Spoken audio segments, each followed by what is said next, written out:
श्री सूर्यनारायणाय नमः। प्रार्थना पूर्वक नमोस्तुते मंगलनीरांजनम।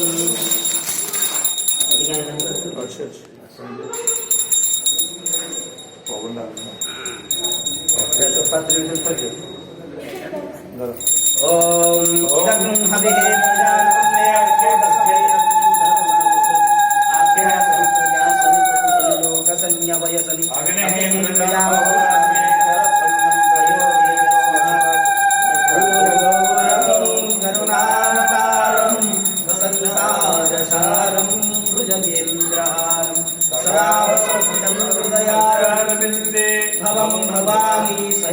मंगलनीराजनम समर्पयामि। श्री आदित्याय नमः। घृणीसूर्याय नमः। जलेन शीतलीकरणं उष्णे देवादिवन्दनम् आरोग्याध्यात्मादिवन्दनं। हस्तौ प्रक्षाल्यः मंत्रपुष्पाञ्जलिः।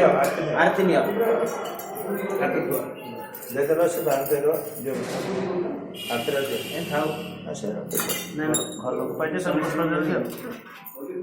मंद्रवं जपा कुसुम शंकास्य पेय महागुरु हंकारी सर्वपापघ्नं प्रणतोऽस्मि दिवाकरः। घृणीसूर्यादि ओम दिवाकराय विद्महे प्रभाकराय धीमहि तन्नो सूर्यो प्रचोदयात्। मंत्रपुष्पाञ्जलि समर्पयामि। श्री घृणीसूर्यादित्याय नमः। यानि कानि च पापानि जन्मान्तरकृतानि च तानि तानि प्रणश्यन्ति प्रदक्षिणा पदे पदे। मंत्रहीनं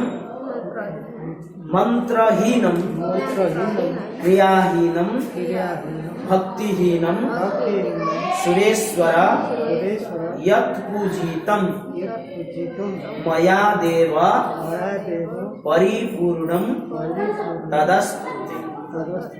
भूर्भुवस्वघृणीसूर्यादित्याय नमः। प्रार्थना पूर्वक नमस्करोमि। बस नमस्कार करिए। बोले सूर्य नारायण भगवान की